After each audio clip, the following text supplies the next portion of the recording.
When words fall short, when hope feels thin, listen close, let music begin. Hi, everybody. Today I am so excited about Jackie Now. She is a speaker and she has Tourette Syndrome. I just can't wait to hear her story. Hi, Jackie. How you doing today? Hi, I'm good. Thanks for having me. Oh, this is great. What a beautiful smile you have. Thank you. When I read this about you, I said, I've got to get to know this girl because I'd never known anybody with this kind of understanding or how the Tourette syndrome. I've never known. I've seen a little bit of it. So I'm very excited about this. Tell us what you speak on. So I speak about Tourette syndrome and my lived experience with it, and try and talk about the misunderstanding and misconceptions that usually surround this mysterious disorder. Oh, okay. Tell us about your story. And So I have a lot of, to start with, vocal tics, and around the age of 6 years old, I started clearing my throat a lot, and I grew up in a small town on a farm in southeastern Iowa with a wonderful family who I knew I was loved, and it was pretty rural. And when I started clearing my throat quite incessantly, my mom asked me why I kept doing that, and I said, "Doing what?" And she said, "Clearing your throat." And I said, "I don't know." And she said, "Do you need a drink of water? Do you have a sore throat? Is there something stuck in your throat?" And I was like, "No, no, no." And she said, "Well, why do you keep doing that?" And I said, "I don't know." And I really didn't know why, but even at that young age, something within me, my body, my mind, everything, just, I knew I had to. I didn't know why I was, but I knew I had to. So that feeling, and those feelings would go on. Our local doctor thought I must be allergic to ragweed because there was nothing else wrong in the exam. It's a perfect time of year for ragweed in a rural town, and everybody was satisfied. And as time went on, I developed, a lot of blinking and sniffing and scrunching my shoulders and facial grimacing and making some more noise, clicking noises, and eventually my arms and legs and torso and entire body were affected by tics, and we didn't even know the word tic then. I eventually, as a teenager, went to a psychiatrist in a bigger city, and he examined me for 6 months in a row and told my parents that he didn't know what my problem was, and he thought I was doing it for attention, which was one of the worst things that could have happened, because we get accused of that a lot, persons with Tourette's, and nobody wants negative attention, and we get made fun of and bullied and ostracized and picked on and whispered about in public, and no one would choose to do this. Even as a little kid, what gets you good attention, and it's getting good grades and being kind to your elders and your friends and sharing your toys, but it certainly isn't this. And I was just got in trouble a lot and told to stop doing it, and I kept saying I couldn't help it. So when I was 22 years old, finally, I was already married and moved away and had a career as a hairstylist. And I finally found a proper doctor. And within the first 5 minutes, he said, "You are a textbook case of OCD, Tourette syndrome, ADD, and anxiety." And I can't believe anyone missed it. So it was so validating for me to have a name for it, and just to know when I said I couldn't help it, that's real. But Tourette or tic was not in my vocabulary until I was in my 20s, and there was a lot of shame attached to it, and still is. For a lot of us, we just feel like we are misfits and don't belong. But I want to change the narrative on that. oh, so you wrote a book. Yes, I did. Show us the cover of your book. I want to see the cover Okay, of your so it is called Click, Tick, Jerk, and Hop, and that's little me on the cover. Isn't that awesome?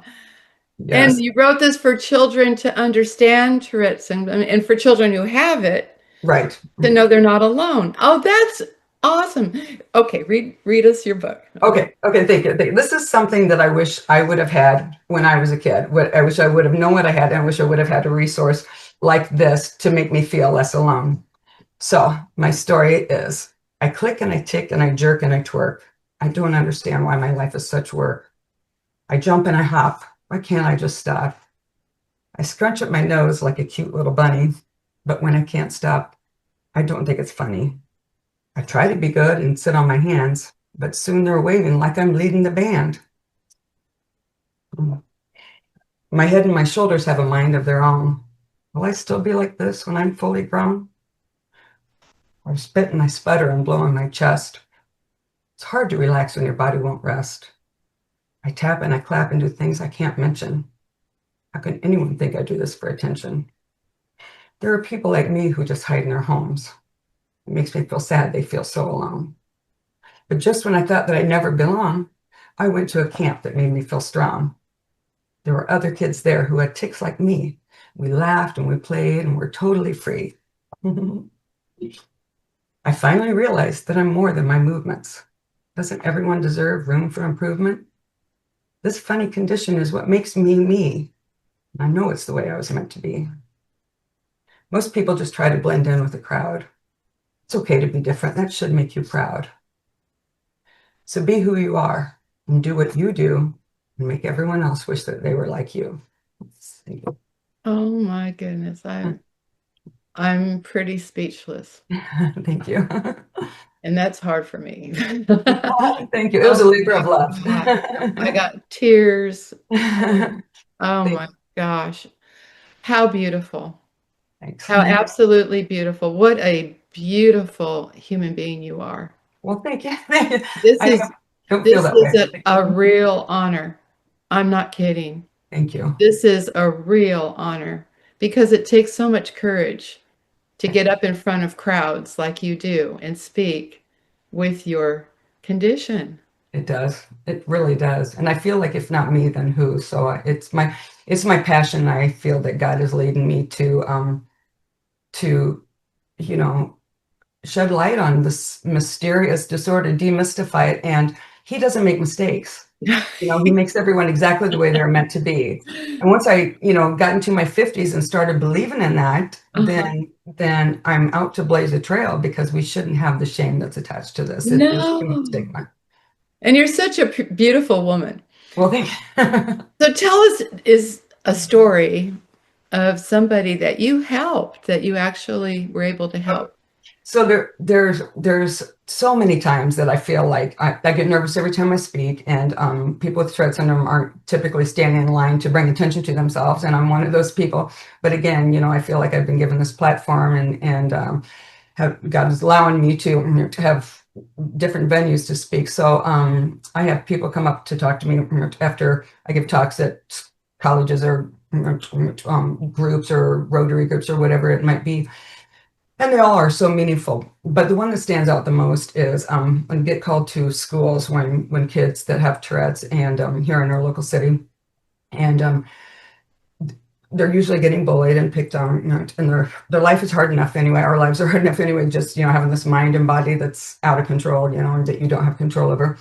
So when kids, it's hard being an adolescent, preteen, teenager anyway. I mean, everybody just wants to fit in, and when they're standing out in negative ways, or in ways that others don't understand, then they get picked on or bullied. So I often go to schools and put a face to this diagnosis and to talk about what it is medically and what it causes us to do. And I talk about other disorders that people are born with and diseases and stuff, and how nobody can choose the way they're born, but we're each unique, and that's a good thing. So in this particular instance, there was a boy who was getting picked on quite severely at his school, and was called to go talk on his behalf. And I felt like it went well, and I had good questions, and the group of kids got pretty solemn at the end of the talk, and I could tell things were resonating.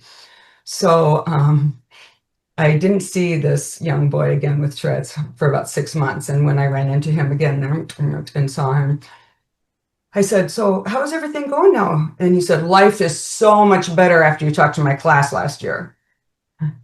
Oh my God. And I'm like, "Oh my goodness." And he said, "Not only am I getting picked on like hardly ever, but if somebody does say something, the other kids in my class say, 'You can't say that.'" Oh my. Yeah, he can't help it. So that's what I really aspire to do, is just change the narrative on what this is. It's not funny. It's not a punchline. If you wouldn't make fun of other disabilities, why would people make fun of this one? Just because it's, unusual. But Hollywood doesn't treat us very nicely. They use us for a punchline, unfortunately, and a joke a lot. But hopefully they'll come around to realize too that we shouldn't be a punching bag for anyone. We're just trying to fit in like everyone else. So, Jackie, you just brought something to mind to me that I actually speak on. And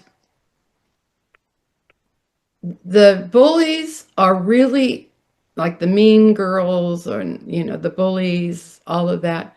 They're really the smaller population, but they hold a lot of power. right. And then we have the victim. And the victims are just make the bullies feel strong and powerful. Mm-hmm. But actually, bullies are very troubled people. Yeah, I agree. And so I try to teach when I go and I speak to schools, I talk about compassion. Yeah, me too. For the bullies. Yeah. Mm-hmm. And then you have what I call the silent majority. And so the silent majority are all those kids that stand up for him now. And that is the majority. So the bullies are just a few. The victims are just a few, really. Right. But the silent majority is there. And when they get the opportunity, they step up. I agree. I've seen it happen over and over again. And in my own life, I get whispered about in restaurants and public places and stuff. And I have friends and family who will get out of their comfort zone, sometimes go over and say, I'd like you to know a little something about my friend, or my loved one. Right. She has, and, then they're embarrassed, but, it starts off with them shaming me and embarrassing me. So, and so far it's been like no one has gotten angry about being educated, and I'm grateful for that. So yeah, I agree. The silent majority, hopefully, are those, that show compassion and empathy and try and put themselves in your shoes. Yeah. What you could do is just make little cards. I have one. We actually do that. You do that? Tourette Association of America, the TAA.org, which is the best resource that anybody could find about this disorder and condition, is came out with a medical ID card, and it explains what Tourette's is, and there's a backside, and then at the very end it says, "I'm sorry if it bothers you, it bothers me much more." And oh my goodness, that you could just hand to that family. And I've had to pull them out before. oh, isn't that cool? Oh, how cool. So you can see I'm all about music. Yes. Tell me a song that fires you up. So I love music. I love song. I teach exercise classes. I have for nearly 30 years, and I have a jumping tick. And like I like to say, I've literally been jumping for 50 years. So it's nice to get paid for that. So when I say that, when you ask a song, I love many songs, but the one that I just really comes immediately to mind is the Van Halen song, Jump. Might as well jump. Go ahead, jump. Might as well jump. And on the hard days, and there are many, that it's, eating away and at me and with the OCD and the co-occurring conditions. And it makes it really hard to get ready and be on time anywhere. And I drop things and lose things and spill things and break things on a daily basis because my hands are flying around. And then I start to balance, and it just comes to my mind, and I'm like, might as well jump. You're going to anyway, so you might as well enjoy it. Might as well jump. I saw that your husband was helping you, and you said that he's a great guy. He's a mostly retired pediatrician, and we have actually started a Tourette's clinic in our city here, and we've seen over 30 kids in the last year. And for us to be able to work together, because we're best friends, and him give the medical type of diagnostic criteria, and then me get the lived experience, it just has come to such a beautiful partnership. And nobody tries harder than he does to understand what I have and what I do. And so I'm very, very blessed that I have somebody that's in my corner and understands and, has patience. And yeah. That's beautiful. I think we talked about it before. I had heard before that God only gives conditions like yours to the bravest of souls. I thank you so much. I never, you know, I had a child with special needs who had much more severe and profound disabilities than I did, and he unfortunately passed away 16 years ago. And I was blessed to care for him for 12 years. He outlived his diagnosis by 12 years. He was sent home on hospice. And someone told me early in his life that because I felt inadequate, I didn't feel like woe is me or poor me. I just thought, Lord, you picked the wrong person to have this medically fragile child. I didn't feel capable. And someone said to me, God doesn't call the qualified, he qualifies the called. And I'm like, okay, now that I can buy into it, because I knew I was called to be his mother. He taught me so much about love and life without ever saying a word. He was nonverbal, and than I could have ever learned any other way. But eventually, when I was in my 50s and kind of embraced what I have more, because I was running all over, the state giving talks about my son and the importance of showing everyone dignity and respect, and that God doesn't make mistakes and Sam was born perfect, but I still felt like I was a misfit and it was all my fault. So I thought, okay, something doesn't add up here. And when I started, truly realizing that God made me this way for a reason too, I was called to be the face and voice of Tourette's as well as being Sam's mom. And he has qualified me. He's given me strength and insight and intuition and wisdom and the ability to listen to other stories and just compassion and empathy that knows no bounds. So I'm grateful that he's using me in positive ways. Wow. So before we close, show your book again. Okay. Yes, love to. Okay, and where can people find your book? It's called Click, Tick, Jerk, and Hop. Under and Jackie Now, my name. And it is on Amazon.com and BarnesandNoble.com. great. Thank you. This has been a true honor. I agree. Thank you. This has been delightful. All right. Thank you. And I'm going to look up that song. It sounds like fun.